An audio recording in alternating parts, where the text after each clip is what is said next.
navire méthanier en montée dans le chenal de navigation.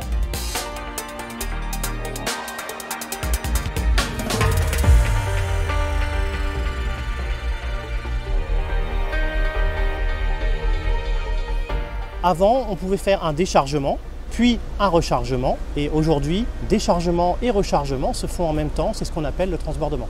Un transbordement a pour but de transférer une cargaison d'un navire plein vers un navire vide, via les lignes du terminal. On fait des transbordements aujourd'hui pour permettre à nos clients d'envoyer plus rapidement leur cargaison vers leurs propres clients. Transbordement, nous avons été pionniers de cette opération dès 2014 et l'année dernière, en 2018, nous en avons réalisé 21. Nous étions leaders en Europe en la matière. Ça fait partie de l'offre de service qui a été mise en place suite aux investissements et à la modernisation du site. Le GNL est en plein essor à travers le monde. On n'a jamais produit autant de GNL à travers les différents pays et on ne l'a jamais autant exporté sur les navires. Et le GNL, c'est la forme du gaz naturel qui lui-même est le vecteur de la transition énergétique en remplaçant le charbon et le pétrole.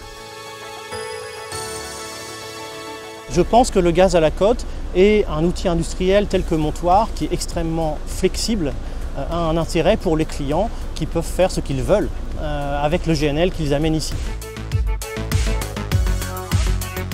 On transporte le gaz naturel liquéfié par camion-citerne pour amener de GNL vers des clients industriels, des sites industriels qui seraient non raccordés au réseau de transport. Depuis le site de Montoir, on alimente également des stations-service puisque le GNL est utilisé de plus en plus comme carburant pour les camions. C'est une activité qui est en plein essor, en plein développement avec la transition énergétique. On appelle ça le GNL de détail ou GNL porté.